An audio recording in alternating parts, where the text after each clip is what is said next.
From the rhythm of the sobs, from banishment and slavery, arose the dance of liberty, equality and fraternity, a dance that unites old people and children, men and women, masters and students, of all colors and nations. Hello, I'm Anne. I'm Timmy.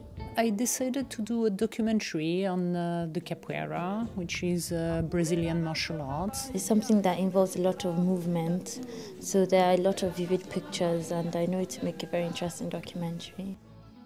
I remember the first day we booked the equipment, I had like 3 bags of the stand, the camera and everything. She keeps it in the postgraduate room where it's safe.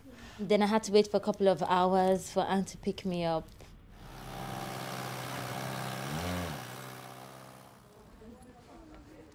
Towards Forest Far, it's a bit out of the center, really.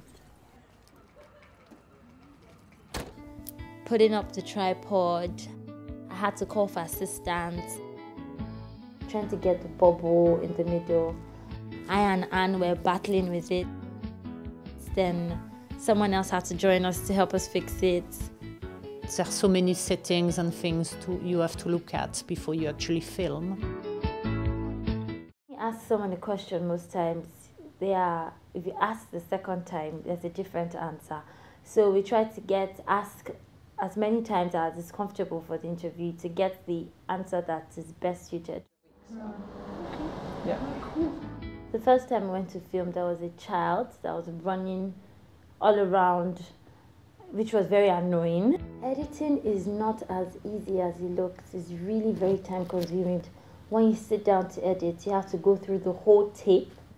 Like the first time we did it, we were like, this is going to be rubbish. But when put in the computer, I was like, really, that looks good.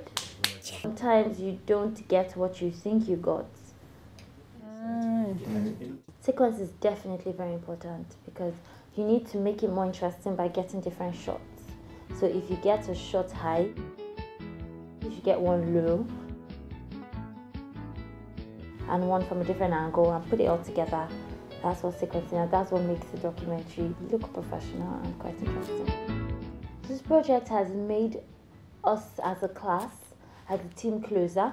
Before filming, we always discuss what we want to do, the angles we want to have, the questions we want to ask, and the shots we want to get.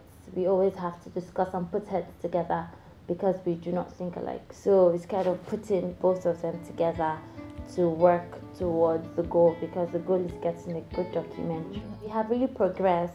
I personally have, and Anne has. You get to do things. It's not like just, being in front of the books and just learning through books. You get, to use equipment. You do the filming yourself. You learn loads about editing. We are now quite confident with that aspect. It's been great.